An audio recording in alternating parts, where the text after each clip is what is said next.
Hey guys, எல்லாருக்கும் வணக்கம். Welcome back to Pooja சொல்லி இன்னைக்கு சூப்பர் அண்ட் ஹெல்ப்ஃபுல்லான ஒரு வீடியோ தான் டைம் மேனேஜ்மெண்ட் டிப்ஸ் இதில் உங்ககிட்ட ஷேர் பண்ணிக்கிறேன்.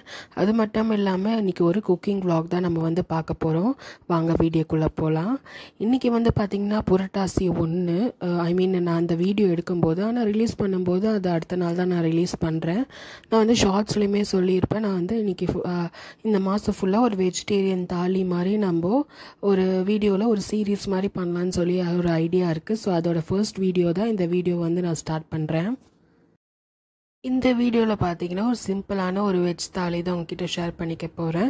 வாங்க எப்படி செய்யணும்னு பார்க்கலாம். அது மட்டும் இல்லாமல் நம்ம டக்குன்னு வித்தின் ஒரு 1 ஹவர்லேயே நம்ம இந்த டிஷ்ஷை ஒரு 3 டிஷ்ஷை நம்ம செஞ்சு முடிச்சிடலாம். அது எப்படின்னு சொல்லிட்டு இந்த வீடியோவில் காமிக்கிறேன். எக்ஸ்பீரியன்ஸ்டாக இருந்தீங்கன்னா நீங்கள் இதை ஒரு 45 மினிட்ஸ் ஆஃப் அன் ஹவர்ஸ்லேயே பண்ணிவிடுவாங்க. கொஞ்சம் இப்போ தான் நம்ம ஸ்டார்ட் பண்ணுறோம் என்ன மாதிரி இருக்கிறவங்க இது பார்த்தீங்கன்னா ஒரு 1 ஹவர்க்குள்ளே நம்ம ஒரு 3 டிஷ் சூப்பராக பண்ணிடலாம். அதுக்கு நம்ம சில டிப்ஸ்லாம் ஃபாலோ பண்ண வேண்டியது இருக்குது. அதெல்லாம் இந்த வீடியோவில் உங்ககிட்ட ஷேர் பண்ணிக்கிறேன். இதுக்கு முதல் என்னன்னு பார்த்தீங்கன்னா நான் ஆல்ரெடி பருப்பும் அதுக்கப்புறமா தக்காளி ஒரு 2 தக்காளி தோரம்பருப்பு ஒரு கிளாஸ் தோரம்பருப்பு சின்ன கிளாஸ் தோரம்பருப்பு நான் ஊற வச்சுருக்கேன். ஒரு அரை ஹவர் ஊறினதுக்கப்புறமா அதுலேயே 2 தக்காளி கட் பண்ணி போட்டுட்டு அதை ஒரு சைடு குக்கரில் வச்சிடலாம். இன்னொரு சைடு பார்த்தீங்கன்னா சாப்பாடே வச்சுடுறேன். எப்பயுமே அந்த பர்னர் நம்ம ஆக்குப்பைடாக இருக்க மாதிரி பார்த்துக்கிட்டிங்கன்னா டக்குன்னு நமக்கு வேலை முடியும். அந்த சைடை நம்ம செஞ்சுட்டே இருக்கும்போது இந்த சைடு அதுக்கு ப்ரிப்ரேஷன்லாம் நம்ம கட் பண்ணிக்கலாம். ஃபார் எக்ஸாம்பிள் பருப்பு வேகும்போது காய்கறி கட் பண்ணி வச்சுக்கலாம். சாப்பாடு அந்த சைடு கொதிச்சு நம்ம வடிச்சதுக்கு அப்புறமா பார்த்தீங்கன்னா நான் அதில் பால் காய வச்சுருக்கேன். நீங்கள் பர்னர் எந்த அளவுக்கு ஆக்குப்பைடாக வச்சு மாற்றி சமைச்சு எடுத்துக்கிறீங்களோ அந்த அளவுக்கு சீக்கிரமாகவே நமக்கு குக்கிங் வேலை முடிஞ்சிடும்.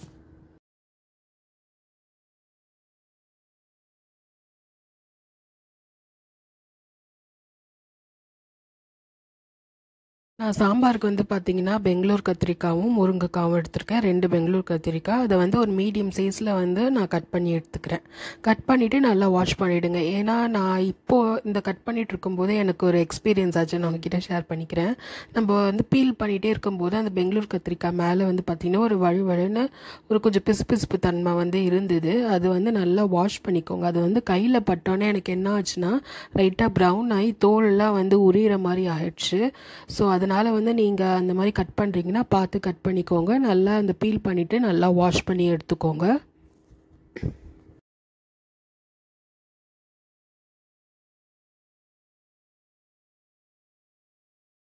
நான் ஃபர்ஸ்ட் பார்த்தீங்கன்னா சாம்பாருக்கான காய்கறி மட்டும் அரிஞ்சு எடுத்து வச்சுக்கிறேன். நான் ஆல்ரெடி தக்காளி பருப்பு கூட போட்டு வேக வச்சதுனால நமக்கு எக்ஸ்ட்ரா நம்ம வெங்காயத்துக்கு அப்புறமா தக்காளி போட்டு வதங்குற அளவுக்கு நம்ம வெயிட் பண்ணணும்னு அவசியம் கிடையாது.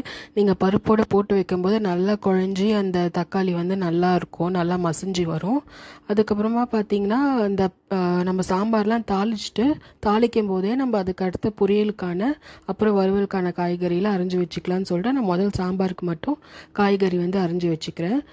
2 பெங்களூர் கத்திரிக்காய் 2 மீடியம் சைஸ் முருங்கைக்காய் நான் எடுத்திருக்கேன். வாங்க நம்ம அடுத்த சாம்பார் எப்படி சைட் பை சைட் தாளிச்சிடலான்னு பார்க்கலாம். மீன்வயல் பார்த்தீங்கன்னா சாப்பாடும் ஒரு சைடு கொதிச்சு நல்லா வெந்து வந்திருக்கு, இன்னொரு சைடு பாலும் நல்லா கொதிச்சிருச்சு. இது ரெண்டுத்தையுமே ஆஃப் பண்ணி நம்ம தனித்தனியாக இப்போது சாம்பாரும் அதுக்கப்புறமா பீட்ரூட் பொரியலும் நம்ம செஞ்சு எடுத்துக்கலாம். பாத்திரம்லாம் ரெண்டுமே நல்லா சூடாயிடுச்சு. நான் சாம்பாருக்கு ஒரு 2 டேபிள் ஸ்பூன் எண்ணெய் விட்டுக்கிறேன். அதே மாதிரி பீட்ரூட் செய்கிறதுக்கும் பார்த்தீங்கன்னா செப்பரேட்டான கடாயில் 2 டேபிள் ஸ்பூன் எண்ணெய் வச்சுக்கலாம்.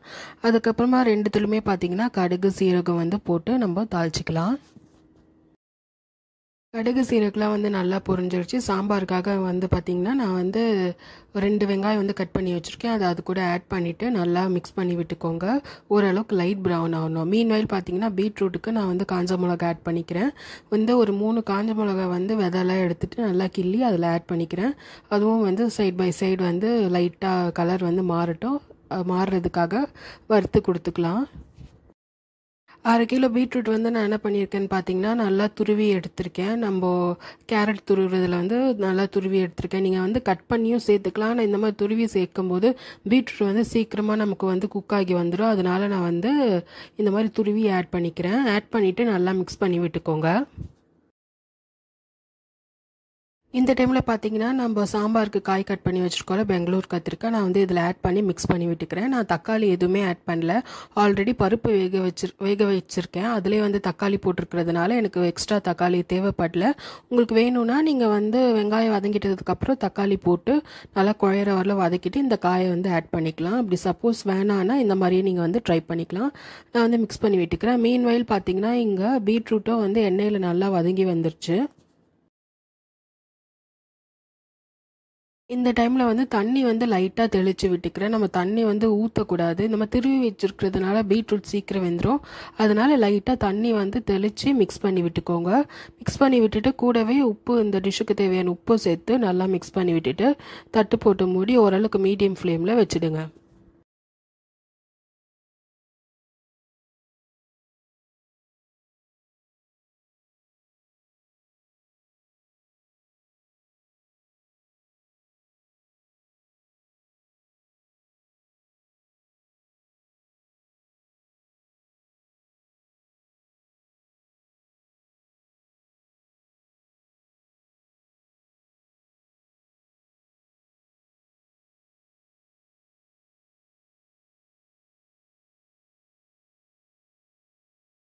நம்ம பெங்களூர் கத்திரிக்காய் வந்து நல்லா வதங்கி வெங்காயத்தோட வதங்கி வந்திருக்கு. இந்த டைமில் நம்ம மசாலாஸ்லாம் வந்து ஆட் பண்ணிடலாம். நான் வந்து பார்த்தீங்கன்னா ஒரே ஒரு பிஞ்ச் மஞ்சத்தூள் வந்து சேர்த்துக்கிறேன். இது கூடவே பார்த்தீங்கன்னா குழம்பு மிளகாத்தூள் சேர்த்துக்கிறேன். நான் வேறு எந்த எக்ஸ்ட்ரா மசாலாவுமே சேர்த்துக்கல. இதுவே வந்து சாம்பாருக்கு வந்து நல்ல பயங்கர டேஸ்ட் தரும். அது மட்டும் இல்லை, நம்ம ஆட் பண்ணுற காய்கறியோட ஃப்ளேவருமே வந்து சாம்பாருக்கு நல்லா என்ஹான்ஸ் பண்ணி தரும். மசாலாஸ் வந்து நம்ம வந்து கம்மி பண்ணுறது வந்து நல்லது. நான் வந்து குழம்பு மிளகாத்தூள் வந்து ஒரு டேபிள் ஸ்பூன் தான் சேர்த்துக்கிறேன். சப்போஸ் உங்ககிட்ட குழம்பு மிளகாத்தூள் இல்லைன்னா ஒரு டேபிள் ஸ்பூன் வந்து நார்மல் மிளகாத்தூள், 4 டேபிள் ஸ்பூன் வந்து தனியாத்தூள். இதுதான் வந்து பேசிக் மெஷர்மெண்ட்டு. நம்ம வந்து எந்த குழம்பு செய்கிறதா இருந்தாலும் நீங்கள் இந்த மெஷர்மெண்ட்டை வந்து ஃபாலோ பண்ணிக்கலாம். மீன்வைல் பார்த்தீங்கன்னா நான் இந்த டிஷ்ஷுக்கு தேவையான உப்பு சேர்த்து நல்லா மிக்ஸ் பண்ணி விட்டுக்கிறேன். மிக்ஸ் பண்ணிவிட்டு அதுக்கப்புறமா இந்த காய்கறி வந்து வேகிறதுக்காக நான் வந்து 1.5 கிளாஸ் தண்ணி வந்து இதில் ஆட் பண்ணிக்கிறேன்.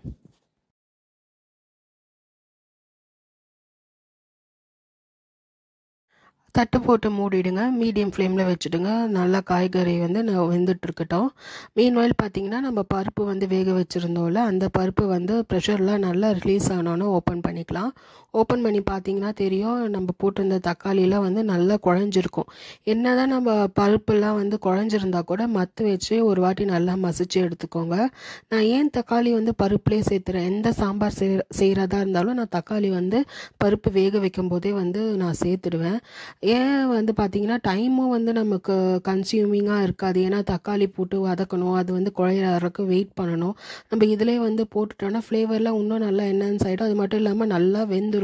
சாப்பிடும்போது அந்த தக்காளி வந்து திப்பி திப்பியாக மாட்டாது. நம்ம நல்லா வதக்கி நல்லா குழைய வேக வைக்கலன்னா அந்த மாதிரி திப்பி திப்பியாக வந்து மாட்டும். அந்த மாதிரிலாம் வந்து இந்த ஸ்டெப் வந்து நீங்கள் ஃபாலோ பண்ணும்போது மாட்டாது. இதை வந்து ட்ரை பண்ணுங்கள். நான் மற்ற வச்சு நல்லா மசிச்சு எடுத்துக்கிட்டேன். மீன்வைல் பார்த்தீங்கன்னா நம்ம யூஸ் பண்ணுற பாத்திரம்லாம் அப்பப்போ வாஷ் பண்ணி அப்பப்போ எடுத்து வச்சுடுங்க. ஸோ தட் பாத்திரம் வந்து நமக்கு சேராமல் இருக்கும்.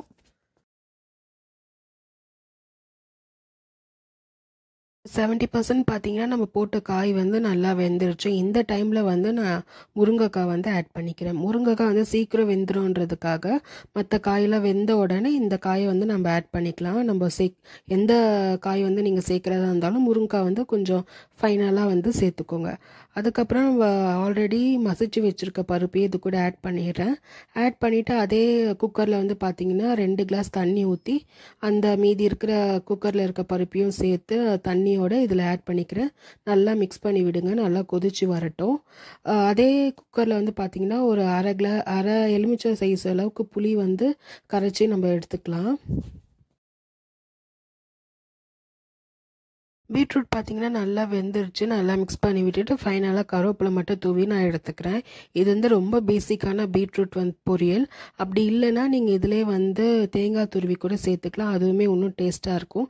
எனக்கு வந்து தேங்காய் துருவி போட்டால் கொஞ்சம் ஹெவியாகிடும்ன்றதுக்காக நான் வந்து வெறும் கடுகு சீரகம் போட்டு தாளிச்சிட்டு அதிலே வந்து பச்சை மிளகா, அதுக்கப்புறமா பீட்ரூட் வெந்தோன்னே கருவேப்பிலை போட்டிருக்கேன். தேவையான அளவுக்கு உப்பு போட்டிருக்கேன். அவ்வளோதான். ரொம்ப சிம்பிளான பீட்ரூட் பொரியல். ஆனால் டேஸ்ட் வந்து நல்லாவே இருக்கும். இங்கே வந்து சாம்பார் வந்து பார்த்தீங்கன்னா கொதிச்சிட்ருக்கு. சாம்பார் நல்லா கொதிச்சிருக்கு. நான் ஆல்ரெடி சொன்ன மாதிரி லெமன் சீட்ஸ் புளி ஊற வச்சு கரைச்சி வச்சுருக்கேன். அதை இது கூட ஆட் பண்ணிவிட்டு நல்லா கொதிக்க விடுங்க.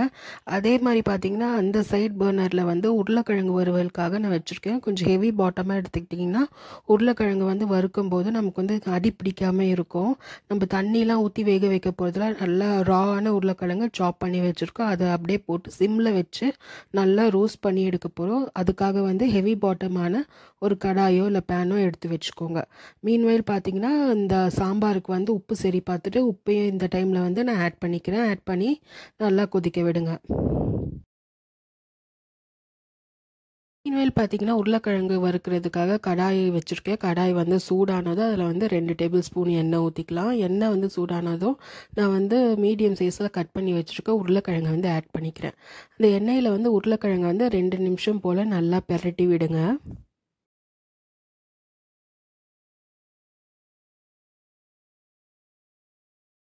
2 நிமிஷம் போல் நல்லா பெரட்டி விட்டு அதை வந்து கருவேப்பிலை வந்து போட்டுக்கலாம். இங்கேயும் பார்த்தீங்கன்னா சாம்பார் வந்து ரெடி ஆயிடுச்சு.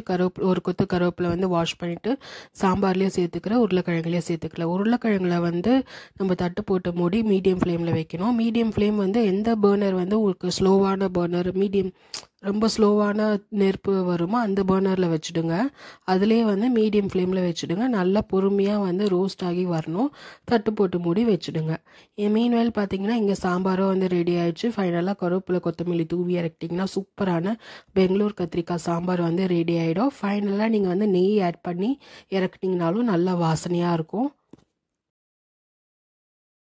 உருளைக்கிழங்கு பார்த்தீங்கன்னா ஓரளவுக்கு 80% வந்துருச்சு. இந்த டைமில் வந்து கொஞ்சமாக மஞ்சத்தூள் சேர்த்துக்கலாம். அதுக்கப்புறமா இந்த டிஷ்ஷுக்கு தேவையான மிளகாத்தூள் நான் வந்து ஒரு 1/2 டேபிள் ஸ்பூன் வந்து குழம்பு மிளகாத்தூள் வந்து சேர்த்துக்கிறேன். சேர்த்து இந்த டிஷ்ஷுக்கு தேவையான உப்பும் சேர்த்து நல்லா மிக்ஸ் பண்ணி விட்டுக்கலாம். நல்லா சிம்மில் வச்சு ஒரு 10 நிமிஷம் போல் நல்லா வறுத்து எடுத்தோன்னா சூப்பரான மொறுமொறுன்னு உருளைக்கிழங்கு வறுவல் வந்து ரெடி ஆகிடும். மீன்வேல் பார்த்தீங்கன்னா நான் அப்பளமும் வந்து பொரிச்சு எடுத்துக்கிட்டேன். சைடில் வந்து பார்த்தீங்கன்னா பர்னர் வந்து ஃப்ரீயாக இருந்தது. அதில் வந்து அப்பளம் பொரிச்சு நான் எடுத்துக்கிட்டேன். இந்த சீரீஸ் வந்து நான் இப்போ தான் ஸ்டார்ட் பண்ணியிருக்கிறேன். எந்த ஒரு என்ன சொல்கிறது, இதுக்கு வந்து பிளான் எல்லாம் பண்ணி எடுக்கலை. நான் வந்து யோசித்து சரி இப்படி ஒன்று ஃபாலோ பண்ணால் கரெக்டாக இருக்குமா அப்படின்னு சொல்லிட்டு ஒரு சிம்பிளான ஒரு ஸ்டெப் தான் எடுத்து வச்சுருக்கேன். இது வந்து உங்களுக்கு பிடிக்கும்னு நினைக்கிறேன். பிடிச்சிருந்தா கமெண்ட்டில் சொல்லுங்கள். அது மட்டும் இல்லாமல் இந்த மாதிரி ஒரு சின்ன சின்ன டிப்ஸ் வந்து நான் வந்து vlogல வந்து தரேன். இதெல்லாம் வந்து உங்களுக்கு தெரிஞ்சுக்கணுன்னா கண்டிப்பாக சப்ஸ்கிரைப் பண்ணி சப்போர்ட் பண்ணுங்கள். அது மட்டும் இல்லாமல் இந்த சீரீஸ் வந்து கண்டினியூ பண்ணலாமான்னு சொல்லிட்டு கமெண்ட்லேயும் கமெண்ட் பண்ணுங்கள்.